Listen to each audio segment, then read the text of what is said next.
Magandang araw mga kagapi. For today's video ay ating unbox ang in-order natin galing kay Marky Clothing Shop. Ito po ang kanyang TikTok account. Kung gusto niyo hong umorder ay i-message niyo lang ho siya sa kanyang TikTok.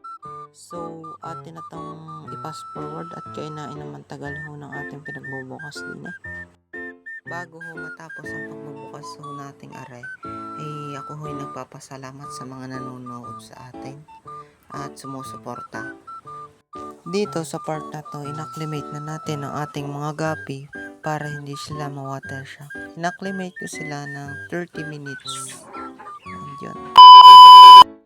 After 30 minutes ay nilagay na natin sa aquarium ang ating isdong.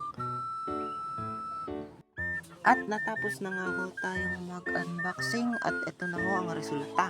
Napakagaganda at napaka-quality na isda. At yun lang ho sa ngayon. Maraming salamat.